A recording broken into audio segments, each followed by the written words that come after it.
વિક્રમ સંવત 2080 પોષવદ 12 તારીખ 7/2/2024 બુધવાર. વાલા ભક્તો, માવદાન કવિએ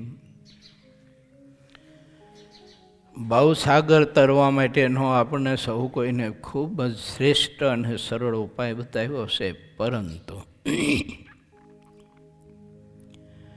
ભગવાનના સંતનો વધુને વધુ જેને રાજીપો પ્રાપ્ત કરવો હોય, કૃપા પ્રાપ્ત કરવી હોય અને ભવસાગરને જો સહેજે તરી જવું હોય તો માણસે જીવનમાં ચાલાકી બહુ ઓછી કરવી. જેટલી ચાલાકી માણસ ઓછી કરશે એટલો ભગવાનના સંતનો રાજીપો આપમેળે વગર માગે મળશે. પરંતુ એમની પાસે કે કોઈ ભગવાનના એવા ભક્ત હોય અથવા કોઈ ગરીબ હોય, માતા પિતા હોય, કોઈ પોતાના પથદર્શક હોય, કોઈ હિતેશુ હોય, એની પાસે માણસ જેટલી ચાલાકી કરે છે ને એટલો માણસ હંમેશા નબળો બનતો જાય છે. એને ખબર નથી. પરંતુ ભગવાનથી, સંતથી, માતા પિતાથી, પથદર્શકથી, પોતાના હિતેશુથી માણસ દિન પ્રતિદિન દૂર દૂર થતો હોય છે, દુઃખી થતો હોય છે. આપણે જોઈએ છીએ આગળ પુરાણોની બધી ઘણી બધી કથાઓ, આગળના ઇતિહાસો આપણે જોઈએ છીએ તો જેની પાસે સરળતા રાખવાની હતી અને જેની પાસે કોમળતા રાખવાની હતી અને દાસત્વપણું રાખવાનું હતું, ત્યાં એ લોકોએ ચાલાકી બહુ રાખી તો બધા દુઃખી થયા. એની પાસે ધન સંપત્તિ ઘણી હતી, શરીર બળ હતું, કોઈ તો અષ્ટસિદ્ધિને 9 નિધિ વશ કર્યા હતા, આટલી બધી સામર્થ્ય પ્રાપ્ત કરી હતી. શરીર બળ પણ એટલું બધું હતું, ધન બળ એટલું હતું, સત્તા બળ એટલું હતું, પણ ચાલાકી જો જ્યાં ન રાખવાની જગ્યાએ ચાલાકી કરીને રાખી તો માણસ બધા આટલું બધું શ્રેષ્ઠ સુખ હોવા છતાંય દુઃખી થયા અને ખતમ થયા. અને જો સરળતા રાખી તો એની પાસે ધન સંપત્તિ, સત્તા બળ આ કંઈ નહોતું, પણ તેમ છતાંય તે મહાપુરુષો બધા સુખી થયા. આપણે જોઈએ છીએ ને ઇતિહાસો. મહારાજના વખતમાં નાથ ભક્ત હતા, તીતા ભગત હતા, બીજા ઘણા બધા એવા ભક્તો હતા. કંદકોટના કચરા ભગત હતા, લાધીબાઈ અને માતાજી હતા, એવા ઘણા બધા ભક્તો હતા. એથી આગળ પૂર્વે તમે જુઓ તો નરસિંહ મહેતા, તુકારામજી વગેરે વગેરે ઘણા બધા, સબરીબાઈ, ઘણા બધા ભક્તો હતા. પણ કેવું સરળ જીવન જીવા, કેટલું નિર્માની ને સરળ ને શ્રેષ્ઠ આદર્શ જીવન જીવા, બહુ સુખી થયા. એના ઇતિહાસો, એના ગુણ, એની સાધુતા આ બધું અમર બની ગયું. અને ઓલા પાસે બધું જ હતું પણ હાવ નષ્ટ થઈ ગયું, તેને નામ નિશાન ન રહ્યું. માટે ભગવાનના સંત તો ભવસાગરના તારણહાર છે, પરંતુ ત્યાં આપણી ચાલાકી ન ચાલે. સંતોને ભવસાગરના નાવ કીધા, હાલો એ નાવમાં આપણે બેઠા અને પછી આપણે વાયડે કરી અને ચાલાકી આપણી કરીએ અને એ નાવના કાંઠે બેસીને પછી લેવા દેવા વિનાના ટીખડ કરીએ તો પછી ઓલરીને પડે કે ન પડે સમુદ્રમાં, પડે ગોથું ખાઈ, તરતા તો આવડતું ન હોય, ગરકા ખાઈને મરી જાય માણસ. એમ સંતરૂપી નાવમાં બેઠા છીએ આપણે. સંતનો આશ્રય સ્વીકાર્યો હશે. પરંતુ એની પાસે આપણે ઘણી બધી ચાલાકીઓ કરતા હોઈએ છીએ. ભગવાનનો આશ્રય સ્વીકાર્યો હોય છે, પણ પરમાત્મા પાસે ઘણી બધી ચાલાકીઓ કરતા હોય છે. એવી ગઢપુરની દાદા ખાચરના બહુ નજીકનાની કથાઓ છે. મહારાજનો આશ્રય તો હતો જ, ભગવાનનું ભજન તો રોજ કરતા હતા. પોતાના દરબારમાં સંતોને ઘણી વાર 15 દિવસ મહિનો રોકતા, આવી બધી ભક્તિ હતી. પણ ઠેઠ સુધી ચાલાકી ન મૂકી. મહારાજ પાસે પણ ચાલાકી ન છોડી. ઠેઠ સુધી એમના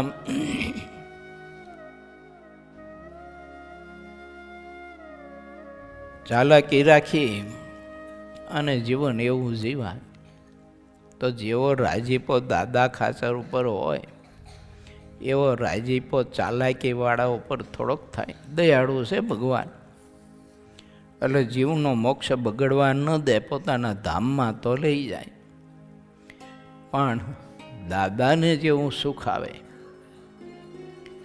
જેવું સરળ જીવન જીવનાર મુક્તોને મહારાજની મૂર્તિનું સુખ આવે, એવું કંઈ ચાલાકી ભર્યું જીવન જીવનારને થોડુંક સુખ આવે. ભગવાનના સત્પુરુષ તો બહુ દયાળુ હોય, કોમળ હોય, એટલે આપણને ઠેઠ સુધી જાળવે, નભાવે અને ધામમાં હોતા લઈ જાય. જો અક્ષરધામમાં પણ આપણને પહોંચાડે. એ તો એની દયા છે, એની કૃપા છે, અને એ સમર્થ છે કે હાવ હડેલ જીવ હોય તો એને ભગવાનના ધામમાં લઈ જઈ શકે. પણ મહારાજના ધામમાં ગયા પછી પણ જે મુક્ત સરળ જીવન જીવી અને દાસત્વ ભાવે અને નિર્માણીપણે પરમાત્માની ભક્તિ કરી હોય, સંત સમાગમ કર્યો હોય, ભગવાન સંતની ભક્તોની સેવા પરિચર્યા કરી હોય અને એને ભગવાનનું ધામ મળે ને પહેલાં નહીં મળે, એને ભગવાનની સેવા મળે ને પહેલાં નહીં મળે, પણ બેને મહારાજની મૂર્તિના સુખમાં ભેદ પડે.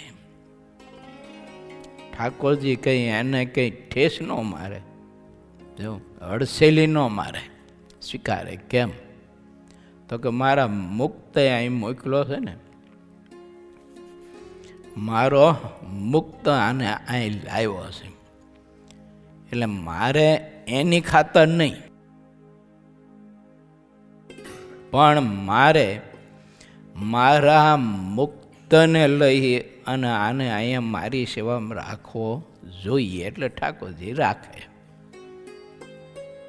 અને ઠાકોરજીનું કામ કેવું છે કે સુખ તો બેયને સેમ જ આપે,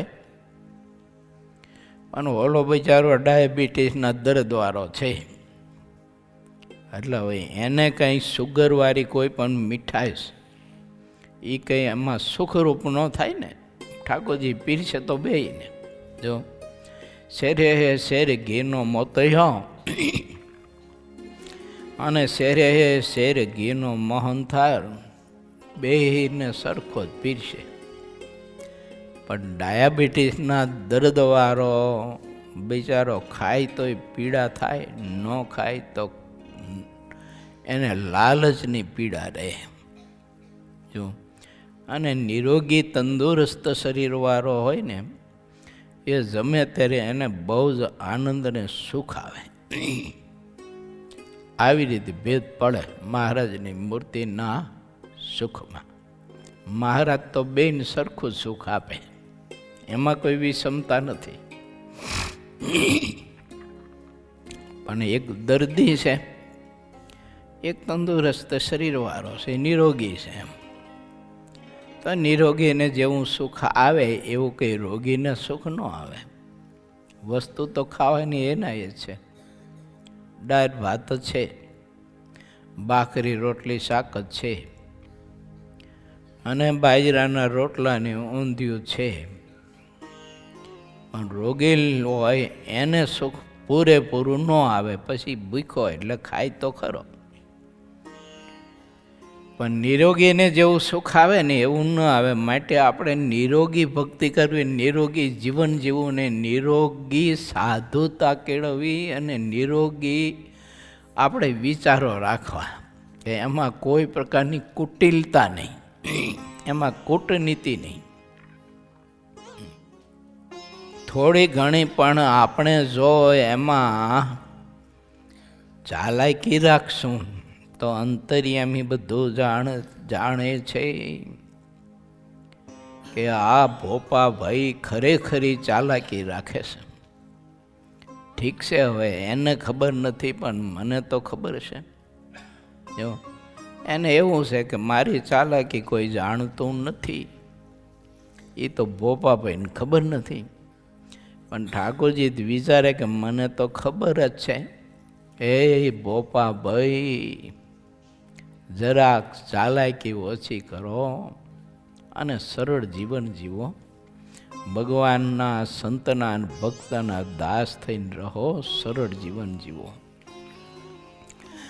મારી મૂર્તિનું યથાર્થ સુખ લેવું હોય તો તમે આવી રીતે જીવન જીવો. કેમ કે મેં તમને ભવસાગર તમને તારી દે એવું તો નાવ આપ્યું છે સંતરૂપી. ભલે તમને તરતા નથી આવડતું ને તમારામાં કાંઈ શક્તિ નથી, પણ આ સંતને તો બધા જ આવરણ ભેદવાની ગતિ છે, જેતરપુરનું પહેલું કહે છે.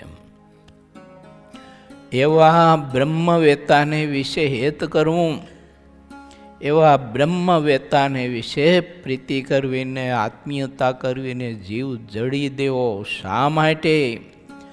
તો મહારાજ એવું કહે છે કે એને આવરણ ભેદાની ગતિ છે, સામર્થ્ય છે.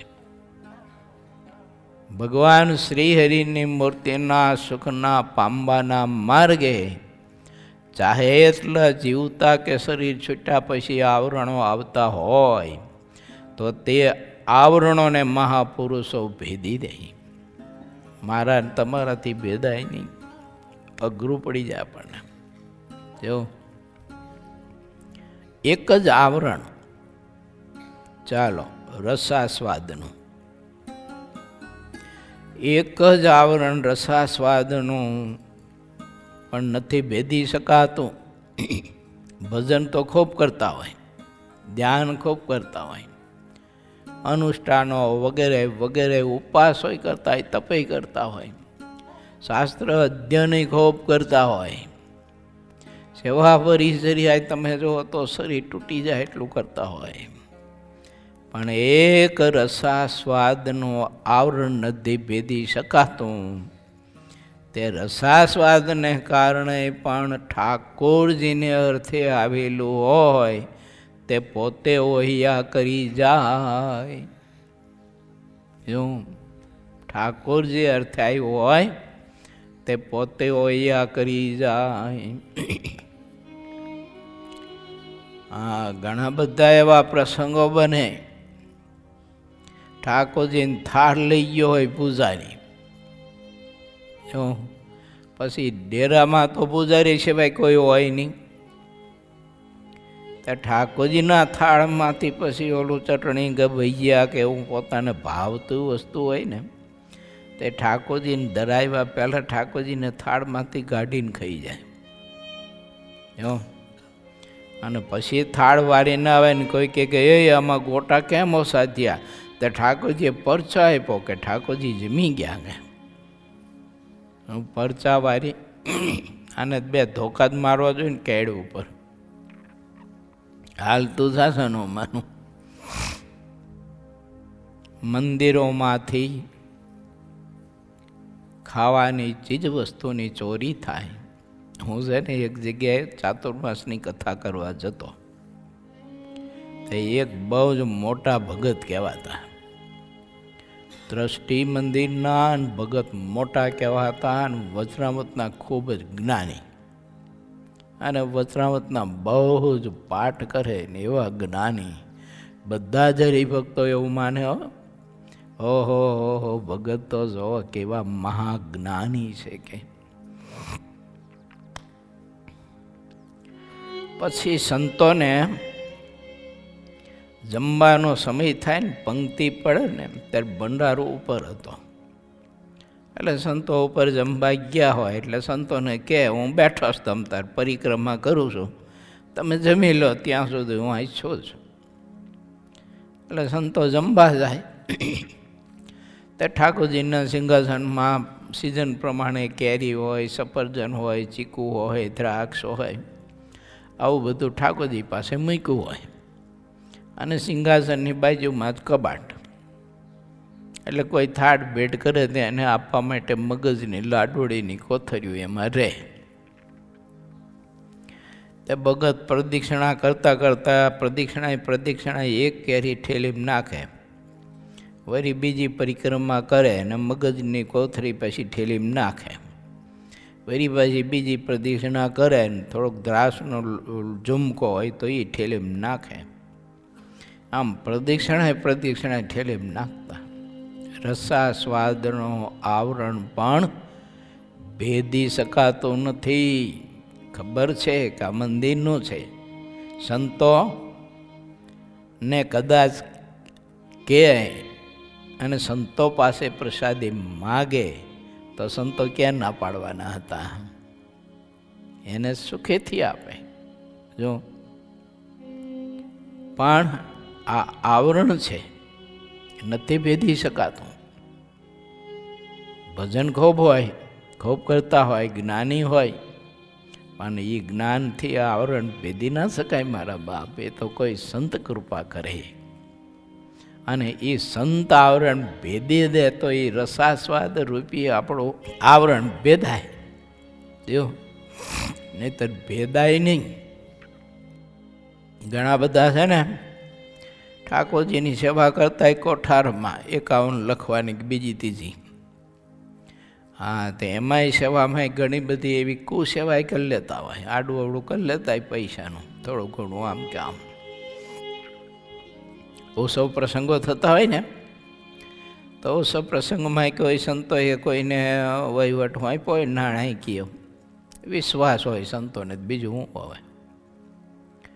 એ નાણાકીય વહીવટ એને હોય પછી એને પોતે લખાવ્યા હોય પાછા ઉત્સવમાં, અને બધા કરતાં ઝાઝા જ લખાવે, એ પાછો ઓછા ન લખાવે. જો એ બધા કરતાં ઝાઝા લખાવે. આપણા લખવાલો અત્યારે 1 લાખ રૂપિયા, તો બધાની જો લાખ રૂપિયા. આ વાત કરું છું 20-25 વર્ષ પહેલાંની. જો પછી વહીવટ બધો એના હાથમાં હોય એટલે પોતાના નામની પહોંચ બનાવી નાખે. પૈસા આપવાની વાત હોય નહીં, પોતાના નામની પહોંચ ફાડી નાખે. ચાલાકી આ જબરું આવરણ છે એ ઠાકોરજીના ઓલામાં પણ જીવ ચાલાકી કરે ખરા. એટલી વાત છે ખબર તમને. કોઈ હરિભક્તો લાવ્યા હતા મહારાજ માટે લોટી બનાવવા ચાંદી, મહારાજને આપી. તે મહારાજે એક ભગતને આપી, લો ભગત ત્યારે તમે બહુ સારા કારીગર છો, સરસ મજાની આ ભક્તોની ભાવના છે ને એવી લોટી બનાવી લાવો. કે એવી સરસ મજાની લોટી બનાવીને લાવ્યા, મૂળજી બ્રહ્મચારીને આપી. મૂળજી બ્રહ્મચારીએ પછી એને માંજી અને ઠંડુ મજાનું માટલાનું પાણી મહારાજ માટે જળ લાવ્યા.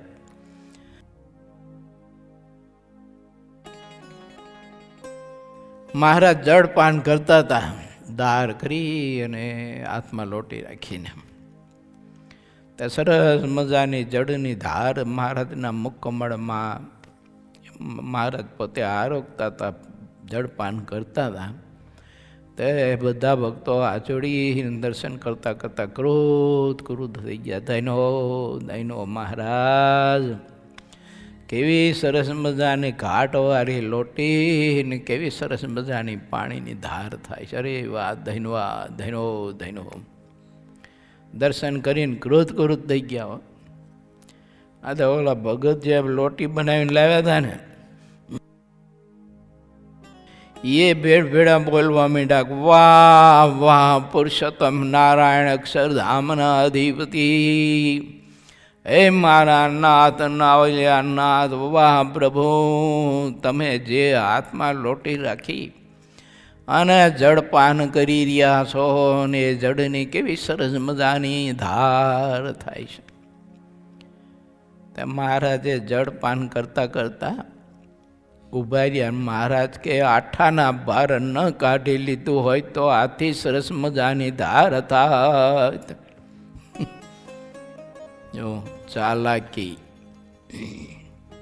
હવે એને ખબર કે આ તો બાપો અંતર્યામી છે, તેમાં આઠાની બહાર કાઢી લીધું એ ઠાકોરજીને બધી ખબર હોય. માટે ભગવાને આપણને આવા બધા યોગ આપ્યા હોય ને, સેવાના, ભક્તિના, પરિચર્યા કરવાના, તો એમાં કોઈ પણ પ્રકારની ચાલાકી ન કરવી. સરળતાથી જીવન જીવવું, સરળતાથી ભગવાન ને ભગવાનના સંત ભક્તોની સેવા પરિચર્યા કરવી.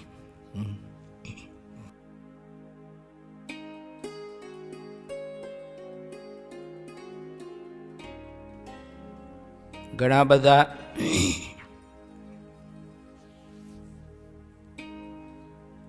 લોકો ઠાકોરજી માટે થાળ બનાવતા હોય, રોટલી, દાળ, ભાત, ભજીયા તે બધું બનાવતા હોય.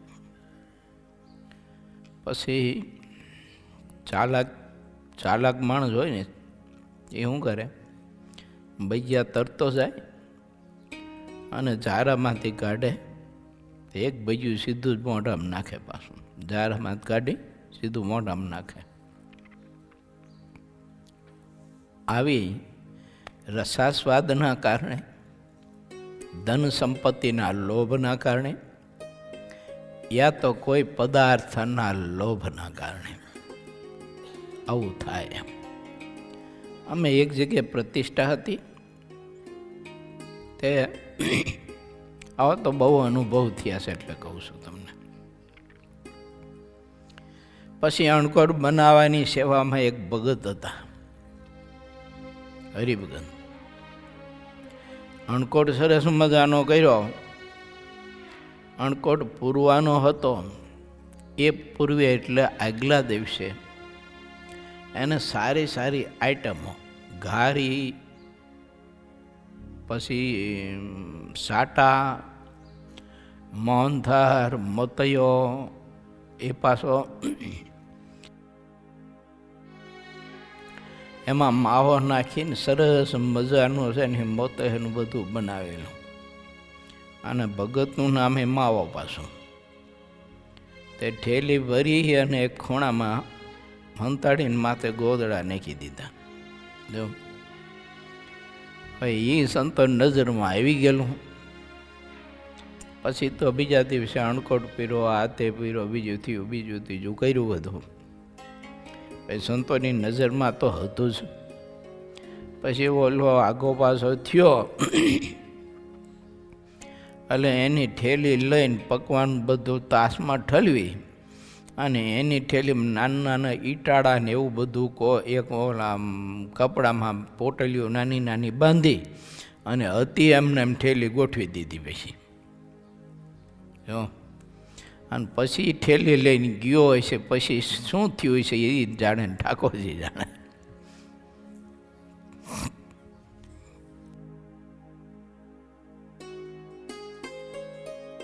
ચાલાકી કેવું કર્મ કરાવે છે.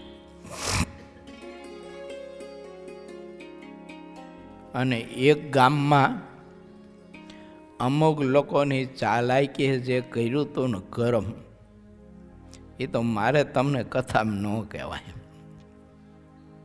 એ હું કર્યું હતું કે અધમમાં અધમ, નીચમાં નીચ માણસ હોય ને, હાવ નીચમાં નીચ માણસ, નીચનો સમ્રાટ હોય ને એ ન કરે એવું કર્યું હતું. બોલો,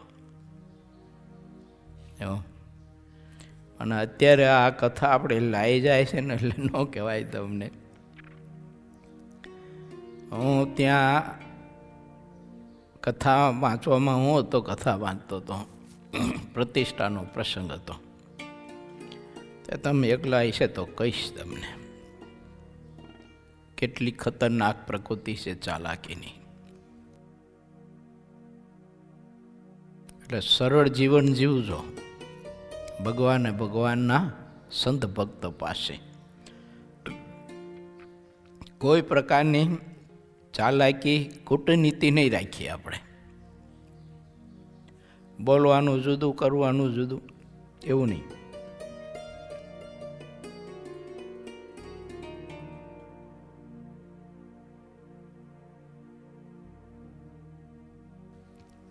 બોટાદના ભક્તો ઉપર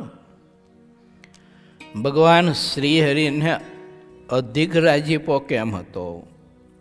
એનું કારણ હતું કે અમીર ખાચર, ભગા દોશી વગેરે વગેરે જે ભક્તો હતા, કચરા ભગત હતા. એક હરિભાઈ કરીને હરિભગત હતા, એક લાલદાસ કરીને ભગત હતા. આ બધા જ એકદમ સરળ જીવન જીવતા હતા, એકદમ સરળ જીવન જીવતા હતા. એટલે નિષ્કુળાનંદ સ્વામી પદમાં લખ્યું, સરળ વરતવે સંતો, સરળ વરતવે સુખ છે. માટે જીવન એકદમ સરળ, ચાલાકી ભર્યું નહીં. તે બોટાદના હરિભક્તોને રાજી કરવા માટે શ્રીહરિ બોટાદ પધાર્યા અને ભક્તોએ મહારાજને ભાવથી ખૂબ જ પૂજા કરી, પોતપોતાને ઘેર પધરામણીઓ કરી અને ઘેર થાળ કરાવીને ઠાકોરજીને બહુ સારા સારા મિષ્ટ ભોજન જમાડ્યા. સંતો ભક્તોને પણ ખૂબ જ ભાવથી મિષ્ટ ભોજન જમાડ્યા અને એટલો બધો રાજીપો પ્રાપ્ત કર્યો, એટલો બધો રાજીપો પ્રાપ્ત કર્યો કે બધા ભક્તોના હૈયા રાજીપાથી છલકાઈ ગયા. એટલો બધો રાજીપો પ્રાપ્ત કર્યો. માટે આવો રાજીપો ઠાકોરજીનો જો આપણે અધિક જોતો હોય અને મહારાજના એવા પરમ ભાગવત એકાંતિક સંત ભક્ત, એનો રાજીપો આપણે જીવનમાં પ્રાપ્ત કરવો હોય તો આવી રીતે આપણે સૌ કોઈ સરળ જીવન જીવીએ, પરંતુ ચાલાકી કે કૂટનીતિ રાખીને જીવન ન જીવીએ. એ કથામાં આપણે આગળ પ્રવેશ કરીએ. પોર 19મું તરંગ 12મો. બોટાદમાં શ્રીહરિ અને સંતોની પૂજા, પ્રાર્થના તથા ઉપદેશ. બોટાદમાં હરિભક્તો જ્યારે શ્રીહરિની પૂજા કરવા માટે આવ્યા ત્યારે ઢોલ, તાસા, શરણાઈ જેવા વાજિંત્ર વાગતા હતા. ભગા દોશી આદિક જે શેઠિયા હરિભક્ત હતા તે બધાએ કેસરયુક્ત ચંદન લઈને શ્રીહરિની પૂજા કરી. જેને જેવો ભાવ હતો તેણે તેવી પૂજા કરીને અલૌકિક લાભ લીધો. આવો લાભ બીજા કોઈએ લીધો ન હતો. તે બધા શેઠિયાઓએ શ્રીહરિની પૂજા જ્યારે કરી લીધી ત્યારે બીજા બધા હરિભક્તોએ આવીને શ્રીહરિની પૂજા કરી. બોટાદના જેટલા હરિભક્તો હતા તે સહુ જ્યારે પૂજા કરી રહ્યા ત્યારે શ્રીહરિની કપૂરથી આરતી પ્રગટાવીને ઉતારી. અત્યંત પ્રેમભર્યા હૃદયથી સહુએ પ્રણામ કરીને સ્તુતિ કરીને કહ્યું કે હે પ્રભુ, જે અધર્મ કહેવાય છે તેનાથી આપ અમારી રક્ષા કરજો. યથાર્થપણે દેખ્યામાં ન આવે એવો કેટલોક અધર્મ હોય છે. જેને જેમાં રુચિ હોય તેને ધર્મ કહેવા લાગે છે. આવ્યું ને મેં દાખલો આપ્યો એ જ જો આવો બધો અંદર છપ્પો અધર્મ હોય છે કે પોતાને કંઈ પકડાતું નથી અને પોતે માનતો હોય છે કે હું તો સેવા કરું છું. આ ભાઈ તું સેવા તો કરે, વાત સાચી છે, અને સેવામાં તારી છે ને કૂટનીતિ ચાલાકી જબરી છે, આ અધર્મ છે મોટો.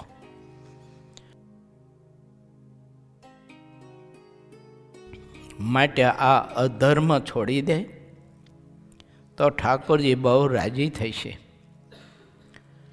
હા, તું થોડી સેવા કરીશ ને તોય રાજી થશે ઠાકોરજી બહુ, કેમ કે સરળ જીવન છે ને. એટલે ઠાકોરજીને સરળ જીવન, નિખાલસ જીવન બહુ ગમે છે. હાવ ભલા ભોળા ભલે હોય. જો મૂળજી બ્રહ્મચારી હાવ ભલા ભોળા હતા, પણ જીવન બહુ સરળ એમ. કોઈ પ્રકારની ચાલાકી બોલવામાં, કોઈ ક્રિયા કરવામાં, ક્યાંક ખાવા પીવામાં, બીજે ત્રીજે કોઈ જગ્યાએ જરાય પણ ચાલાકી ન દેખાય, એટલું બધું સરળ જીવન. તો મહારાજને બ્રહ્મચારી બહુ ગમતા. મહારાજને બ્રહ્મચારી ઉપર હેત બહુ, અને બીજા બધા ઉપર તો હશે જ હેત ને વિશ્વાસ, પણ બ્રહ્મચારી ઉપર વિશ્વાસ બહુ હતો. એટલે વારંવાર બ્રહ્મચારીને વગર વાંકે વઢીને કાઢી મૂકતા, કારણ કે વિશ્વાસ હતો મહારાજને.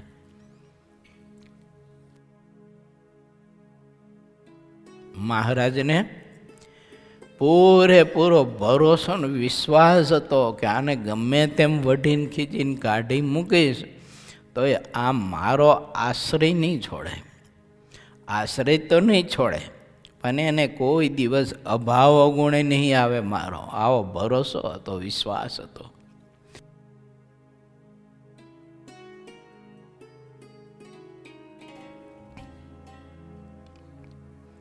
મૂળજી બ્રહ્મચારીના આ બધા પ્રસંગો ઉપરથી આપણે દર્શન કરી શકીએ છીએ, જાણી શકીએ છીએ કે જીવન કેટલું બધું સરળ હશે, કેટલું કોમળ જીવન હશે. માટે ઠાકોરજીનો અધિક રાજીપો જો આપણે પ્રાપ્ત કરવો હોય તો ભગવાનના ભક્તને ચાલાકી રૂપી અધર્મનો કોઈ એક અંશ યા તો અધર્મનો કોઈ એક પુત્ર અથવા તો અધર્મનો કોઈ પણ પ્રકારનો એક અંગારો એને દૂર કરવો જોઈએ. તો ઠાકોરજી અધિકને અધિક આપણા ઉપર રાજી થાય. જાજે ભાગે અમને એવું દેખાય છે કે જેમાં રુચિ ન હોય તેને લોકો અધર્મ કહે છે, ને જેમાં રુચિ હોય તેને અધર્મ રહિત ધર્મ જાણે છે. મનુષ્ય જાતિમાં કેટલાક સૂતકનો બાદ માને છે અને કેટલાક સૂતકનો બાદ રાખતા નથી. ઉલટાના જે સૂતક રાખે છે તેની પણ મસ્કરી કરે છે. ઘણા બધા જ લોકો વિધિ નિષેધમાં માનતા હોતા નથી, તેથી સબ પાસે બેસીને પણ ભોજન કરતા હોય છે. અને ઘણા લોકો સ્મશાનમાં જાય તો ત્યાં પણ નાસ્તા કરતા હોય છે, ચા પાણી કરતા હોય છે. વિધિ નિષેધ ના પાડે છે, સ્મશાનમાં ભોજન ન કરાય. કાંઈ મોકાણે ગયા હોય આપણે તો પછીની વાત ઠીક છે, પણ જ્યારે સ્મશાનમાં ગયા હોય ત્યારે તો માણસે પાણી સુદ્ધા ન પીવાય. ત્યારે પછી આ બધું ક્યાંથી થાય? અત્યારે તો બોલો નાસ્તાનું ને એવું બધું થઈ ગયું છે, ઓર્ડર દેવો પડે. કેમ? હા, સિટીમાં છે, ગામડામાં થાય છે ધીમે ધીમે શરૂ. હવે અગાઉથી ઓર્ડર દે, હજી ત્યાં મળતું બાંધ્યું ન હોય ત્યાં ઓર્ડર દેવાઈ ગયો હોય, ચા પાણી નાસ્તાનો, ગાંઠિયા, જે કંઈ પેંડા ને બીજું ને ત્રીજું ને બધું. ભગવાનના ભક્તો વિચારી, યુગ બદલાય એ બરાબર છે, અને યુગ પ્રમાણે અમુક યુગ ધર્મો છે એ ઠીક છે, બદલાય. પણ અમુક જે પ્રકારના ધર્મો છે એ તો યુગ ચાહે તે હોય, તેમ છતાંય તે ધર્મ બદલાવો ન જોઈએ. શ્રીજી મહારાજે વિધિ નિષેધનું પ્રતિપાદન ખૂબ જ કર્યું છે. ભગવાન વ્યાસજીએ પણ વિધિ નિષેધનું ખૂબ જ પ્રતિપાદન કર્યું છે. બીજા બધા ગ્રંથકારોએ પણ આ વિધિ નિષેધનું ખૂબ જ પ્રતિપાદન કર્યું છે. પણ ઘણા બધા લોકો એકાદશીના દિવસે પણ એકાદશીનું વ્રત કરવું એમાં માનતા હોતા નથી, અનાજ ખાતા હોય છે. ગ્રહણ જેવું હોય તો એમાંય માનતા હોતા નથી, તે દિવસે પણ અનાજ બનાજ બધું ખાતા હોય છે. એને વિધિ નિષેધ સાથે કોઈ સંબંધ હોતો નથી. આવા ઘણા બધા માણસો હોય છે.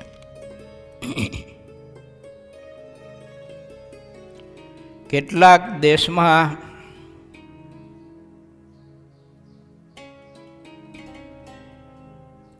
ઘણા બધા જ લોકો ધનના લોભે કરીને ઘણી બધી જ એવી ઉત્તરતી ક્રિયાઓ કરતા હોય છે, કહેતા ઉત્તરતું કર્મ કરતા હોય છે. જેવું કે માંસ રાંધવું, દારૂ વેચવો, દારૂ પાડવો, અફીણ વેચવું, આવું બધું ઘણું બધું માણસ કર્મ કરતો હોય છે.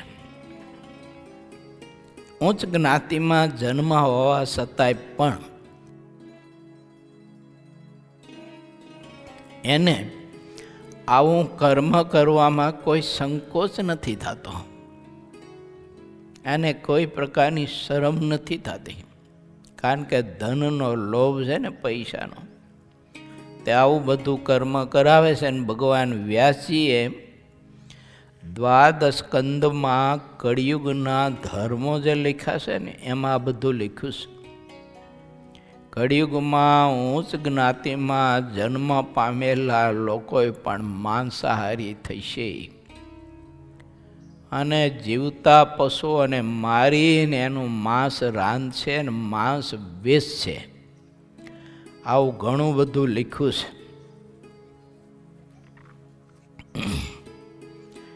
માછલાને મારવામાં લેશ માત્ર શંકા રાખતા નથી, પણ તેઓ ચોખ્ખો કર્યા સિવાય ખાવા બેસે નહીં. આવી તેમની હંમેશની રીત હોય છે. ધર્મ પાછો આવો એમ જો, જ્યાં જમવા બેસે ને તો પાછો આમ ચોખ્ખો કરે, જમીન ચોખ્ખી કરે, પછી જમવા બેસે. પણ શાકમાં તો પાછું સોનેરી માછલાનું જ હોય પાછું. હવે આમાં ખબર નહીં, હવે ચોખાની ચોખ્ખાઈ કરવાથી શું આને મળતું હોય છે.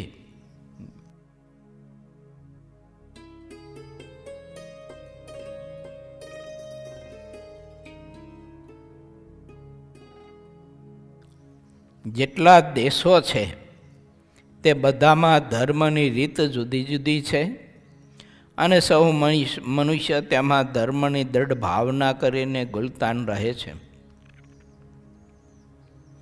કોઈ કોઈ દેશમાં એવા રિવાજ હોય છે. ગાયોની અગ્નિ પરીક્ષા કરે, આવા રિવાજ હોય છે દેશાચારના બધા. એટલે પરંપરાથી બધી જડતાઓ હોય ને, એટલે ગાયની અગ્નિ પરીક્ષા કરે એટલે હું ખબર, ગાયને બાંધે, ગાયને બાંધી દે મજબૂત ખીલો ખોળીને, પછી તો તોડાવી તો હકે નહીં. અને ગાયના ફરતા પછી લાકડા ખડકી અને પછી લાકડા હરગાવે. આવી ગાયની છે ને અગ્નિ પરીક્ષા કસોટી કરતા હોય છે. ઓલી ગાય બિચારી શેકાઈ જાય, એમાં હું મરી જાય. આને ધર્મ માનતા હોય છે લોકો. આવું ઘણી જગ્યાએ થતું હોય છે. આદિ અનાદિથી આવું બધું ઘણું ચાલ્યું આવતું હોય છે.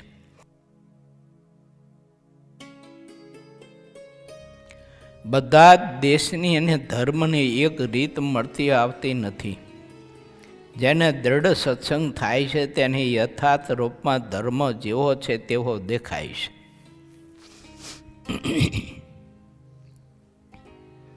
સત્સંગ સિવાય જેટલા ધર્મ છે તે બધા કહેવા માત્ર ના જ દેખાય છે. સત્સંગ સિવાયના બીજા જે ધર્મ છે તેમાં તો ભાવ ભટકણ દેખાય છે.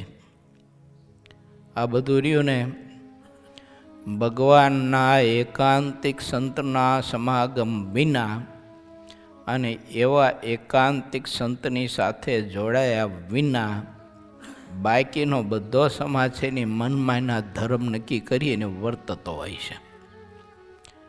માટે ભગવાનના એકાંતિક સંત સાથે પ્રીતિ કરી અને એની મરજીમાં રહી અને પરમાત્માની ભક્તિ કરવીને આચરણ કરવું એને ધર્મ કીધો છે. શ્રુતિ અને સ્મૃતિએ પ્રતિપાદન કર્યો એવો જે સદાચાર એનું નામ ધર્મ જાણવું, એમ લખ્યું છે. પછી જો એકાંતિક ભગવાનના સત્પુરુષ હોય એનો સંગ કરે નહીં, એ એને દીઠા ગમે નહીં, એટલે સત્સંગ તો કરે નહીં. પછી ગમે તેવો મોટો માણસ કહેવાતો હોય અને હજારો લોકો એને માનતા હોય, પૂજતા હોય અને હજારો લોકો એને ગુરુ તરીકે માનતા હોય અને હજારો લોકોની માન્યતા હોય કે આમની આજ્ઞામાં વર્તો તો જ તમારું કલ્યાણ થશે, નહીતર તમારું કલ્યાણ થશે જ નહીં. આવી એની સમજણ ગ્રંથિ બંધાયેલી હોય છે. પણ એકાંતિક સંતના સમાગમના અભાવે એવા મોટા માણસો પણ બધી જ ક્રિયામાં ઉતરી જતા હોય છે. બધી જ ક્રિયામાં જો આ ભાઈ શું હવે એમાં હાથમાં ગરી ગયું હોય છે તે સંડાસ જઈને 17 વખત હાથ ધોય એમ કહેતા હોય. ખાલી નડે આમને મેં કોઈ કરી નાખો કે ભાઈ હું ગરી જઉં તું સંડાસ જઈને હું નાહવાની જરૂર તે હું કપડામાં ગરી જાય છે કે તે સંડાસ જઈને નાહવા નહીં, 17 વખત હાથ ધોવાના નહીં, પૂજા કરવાની નહીં. ખાલી છે ને ઓલું ચંદન એક ઓલી ચંદનની નાની વાટકી હોય ને એમાં ગસ્યું હોય તે તિલક ચાંદલો કરી લેવાનો, નહીં ઠાકોરજીની પૂજા કરવાની. આ ઠાકોરજીને પેટીમાંથી બહાર કાઢવાની તકલીફ જ ન આપે, બોલો. આને પછી લોકો માને બહુ જ મહાન મોટા પરમ પૂજ્ય માને બધા. શું આવું જગતમાં ઘણી જગ્યાએ ચાલતું હોય, આગળ પણ ચાલતું હોય, એવું ચાલ્યું હોય, ભવિષ્યમાં ચાલશે. જે સાધુ કે ગ્રસ્ત, મોટો કે નાનો, રાજા કે રંગ, એકાંતિક સંતના સંગમાં હશે અને એકાંતિક સંત સાથે જેને પ્રીતિ હશે એ જ માણસનું જીવન સાંગો પાંગ ધર્મ નિયમ આજ્ઞા ઉપાસનાએ યુક્ત પરિપૂર્ણ થશે. આ બાકીનાનું બધું છે ને હાવ ઉતરી જાય, ખબર નહીં પડે. આવું ઘણી જગ્યાએ થતું હોય એમ. જન્મ મરણ ને જંપુરીના દુઃખને વિમુખ લોકો ક્યારેય દેખતા નથી. કેમ જે વિમુખ જીવોને જેટલા તેના પાપ છે તે જ આવરણરૂપ છે કહેતા તે પાપો બંધન કરી રહ્યા છે. જ્યાં સુધી માણસ સત્સંગ નથી કરતો ત્યાં સુધી તેને નખથી શિખા પર્યંત બધા પાપો આવરણના રૂપમાં લપેટાઈ રહે છે. તે સત્સંગે કરીને દેખાઈ આવે છે. આવ્યું કે નહીં મેં કીધું તે બોલો હલો. એના પાપ છે ને એ બધા લપેટાઈ ગયા હોય એટલે પછી કંઈ દેખાય નહીં, એટલે એને તેમ જ માને, એમ જ થાય મનમાં કે મને આટલા બધા લોકો માને ને પૂજે છે એટલે હું તો શ્રેષ્ઠ છું એમ. બાકી હું હવે ખાવું ન ખાવું, ના ગાળું ન ગાળું. અમુક લોકો તો જળ કે દૂધ કે ઘી કે તેલ ગાળવામાં માનતા નથી હોતા. એમાં ગરી ગયું છે કે ડબલ ફિલ્ટર થઈને આવે છે. વાત સાચી, વાત સાચી, ડબલ ફિલ્ટર થઈને આવે છે તે, પરંતુ સુતરાઉ કાપડથી ગાળવાનું કારણ છે એનાથી તેની શુદ્ધિ થાય છે, પવિત્ર થાય છે.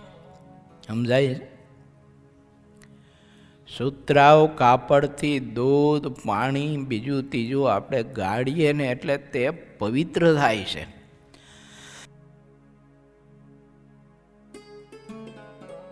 માટે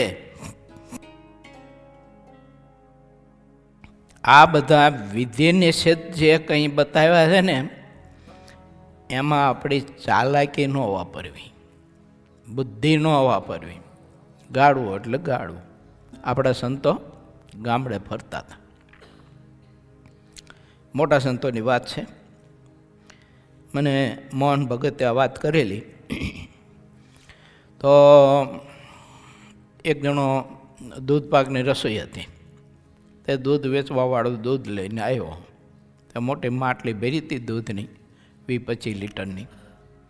એટલે માટલી તો આમ કાંઠે આમ પકડી હોય એટલે આંગળા તો દૂધમાં એના બોરાય. તે લઈને પછી મંદિરના ઝેરે મૂકી તો પછી એનો સાધુ હતો, તે સાધુ લેવાઈ ગયો. તે સાધુ એવો લઈ જાય, આમ પકડી એમ જ માટલી આમ પકડી લઈને આવ્યા ને ભંડારમાં મૂકી. એના ગુરુ કે બુદ્ધુ અકલ મઠા, માટલી એમ પકડાય કે આમ હેઠેથી આમ પકડવી જોઈએ. દૂધમાં આંગળા ત્યાં બોર્યા. આરામ મૂર્ખ, આટલા સમયથી સાધુ થયો તો એ જે કંઈ ક્રિયામાં સમજતો નથી, શીખતો નથી કાંઈ.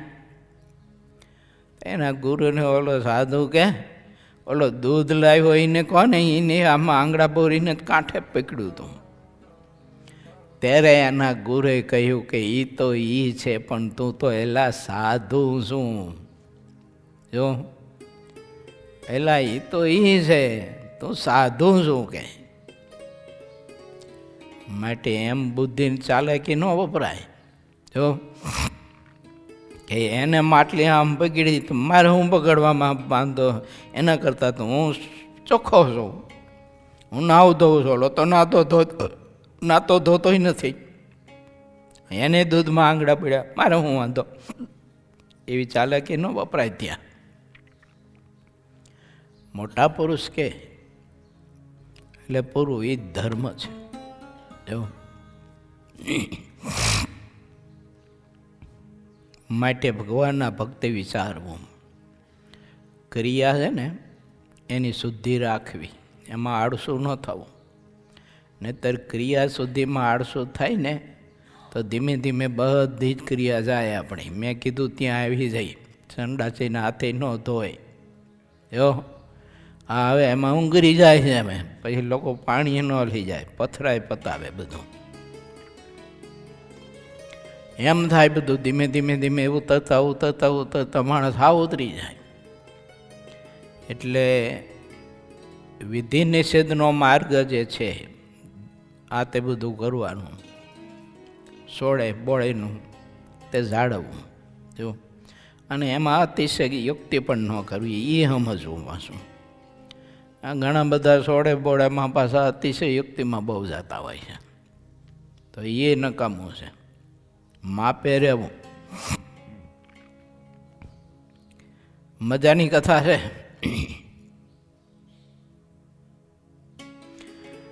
માટે હે હરિ, કોણ કહેશે? બોટાદના હરિભક્તો કહેશે, અમે માગીએ છીએ કે અમારી બુદ્ધિ સત્સંગમાંથી વિપરીત થઈ જાય તેવું વિઘ્ન અમને ક્યારે ન આવે, અને સંતો તથા હરિભક્તોમાં અમને ક્યારે પરસ્પર દ્રોહ બુદ્ધિ ન થાય એવી કૃપા મહારાજ તમે અમારા ઉપર કરશો, અમે વિધિ નિષેધમાં ઉતરી ન જઈએ. એમ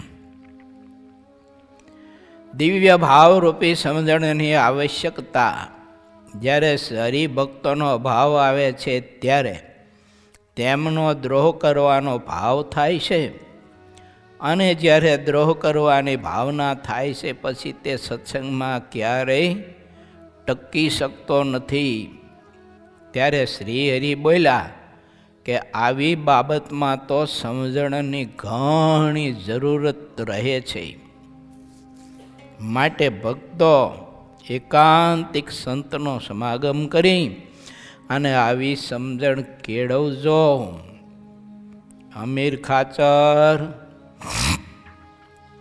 અમારી આજ્ઞાએ કરીને તમારા ગામ બોટાદમાં ઘણીવાર ગોપાળાનંદ સ્વામી, મુક્તાનંદ સ્વામી, બ્રહ્માનંદ સ્વામી, નિષ્કુળાનંદ સ્વામી, બાયાત્માનંદ સ્વામી, અદ્ભુતાનંદ સ્વામી, પ્રેમાનંદ સ્વામી વગેરે વગેરે સંતો આવે છે.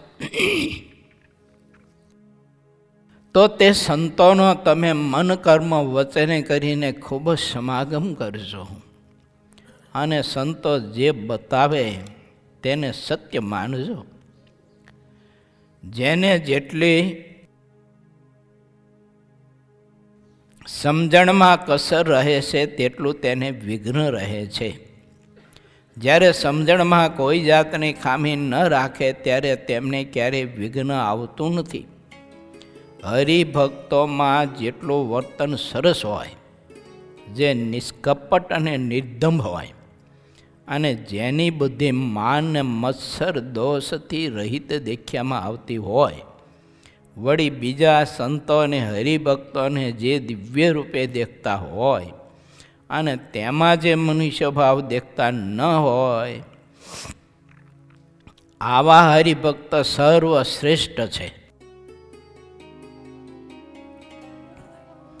ઉપર કહેલા ગુણવાન સંતો ભક્તોનો હૈયામાં દિવ્ય ભાવ લાવીને નિત્ય સમાગમ કરવો, તેઓમાં જેટલો મનુષ્ય ભાવ રહે છે તેટલું તેને વિઘ્ન રહે છે.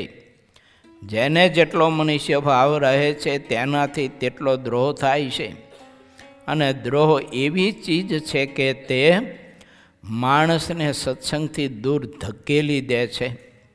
સંતો ભક્તોની ભેળા સાથે જ રહેવા છતાં તેમની સાથે પરસ્પર જેટલું મન મળે નહીં તેટલા દૂર રહ્યા કહેવાય. સત્સંગ મૂકીને ભાગી ન જાય કંઈ, પણ સંતોની સાથે પછી એને યત ન રહે, કહેતા મનમેળ ન રહે. પછી દૂધમાં ઘી રહેતું હોય ને ઘઉંમાં કાંકરા રહેતો હોય ને એમ એ સત્સંગમાં રહેતો હોય. એ ઘઉંનો સહારો છોડે નહીં, કાંકરા રહેતો ઘઉંમાં જ, પણ ઘઉંથી કાંકરો જુદો રહે. એમ ભગવાનના સંતની સાથે એક વખત અભાવ અવગુણના કારણે મન તૂટ્યું, પછી મન મેળાપી કરી નથી શકતો, અને મન મેળાપ કરીને રહી પણ શકતો નથી. ન પૂરાય એવી મોટી ભયંકર એને ખોટ આવે છે. માટે વિચારું ભગવાન શ્રી હરિ એમ કહે છે બોટાદના ભક્તોને. તો મને તમને લાગુ પડતું હોય તો આપણે પણ સ્વીકારવું. જેને સંતોને હરિભક્તોમાં જેટલો પરસ્પર મન મેળાપ રહે અને જેટલા પ્રમાણમાં મન મળતું રહે તેને તેટલો જ તેનો સત્સંગ રહ્યો કહેવાય. ભગવાનના ભક્તોમાં એકબીજાથી જેટલું મન ચોરાતું રાખે છે તેટલો તેના મનમાં કુસંગનો પ્રવેશ રહે છે, તેમાં લેશ માત્ર સંદેહ નથી. અમે તમારી આગળ જેટલી વાત કહી બતાવી છે તેટલી તમારે અમારી કૃપા સમજવીને જ્યારે અમે વાત ન કહી બતાવીએ ત્યારે અમારી કૃપા રહી નથી એમ સમજવું. સત્સંગ અને કુસંગ તે બંને તો વર્તનમાં પ્રગટ દેખાઈ આવે છે. આટલી વાત જ્યારે શ્રી હરિ કરી રહ્યા ત્યારે હરિભક્તો સંતોની પૂજા ઘણા ભાવથી કરવા લાગ્યા. કેસરયુક્ત ચંદન ચર્ચ્યું. તે વખતે ભાઈ રામદાસજી સ્વામી ગઢપુરથી ત્યાં પધાર્યા. મોટા આત્માનંદ સ્વામી તેમની ભેળા આવ્યા હતા. તેમણે પણ રામાનંદ સ્વામીની ઘણી સેવા કરી હતી. તે બંને સંતો બીજા બધા સંતો કરતાં મોટા હતા, તેથી તેમની પૂજા પહેલી કરી. હરિભક્તોએ ચંદન ચર્ચીને ઘણા ભાવથી ફૂલના હાર પહેરાવ્યા. તે પછી મસ્તક ઉપર ફૂલની ટોપી પહેરાવી તથા ફૂલના બાજુ તથા પહોંચી હાથ ઉપર બાંધ્યા અને પછીથી વસ્ત્ર ઓઢાડ્યા. તે હરિભક્તો સમયોના સાર પૂજનની રીતને જાણતા હતા. પછી મુક્તાનંદ સ્વામી આદિક જે બધા સંતો હતા તેમને પણ હરિભક્તે ચંદન ચર્ચીને ફૂલના હાર પહેરાવ્યા. તે પછી સહુ સંતોને એક એક વસ્ત્ર ઓઢાડ્યું. તે રીતે જ બધા જ વર્ણિયોની પૂજા કરીને અલૌકિક લાભ લીધો. શ્રી હરિના જેટલા પાર્ષદો હતા તે બધાની પણ આગળ કહી ગયા તે રીતે પૂજા કરી. પૂનમને દિવસે જે દેશના હરિભક્તો હતા તે બધા બોટાદ આવ્યા અને જેને જેવો ભાવ હતો તે પ્રમાણે સૌએ શ્રીહરિની પૂજા કરી. ઇતિ શ્રી સહજાનંદ સ્વામી શિષ્ય સિદ્ધાનંદ મુનિ વિચિત શ્રી હરિચરિત્રામૃત સાગરના 19 પૂર્વમાં બોટાદમાં શ્રીહરિને સંતોની પૂજા, પ્રાર્થના તથા ઉપદેશ કહ્યો. એ નામે 12મો તરંગ સમાપ્ત થયો.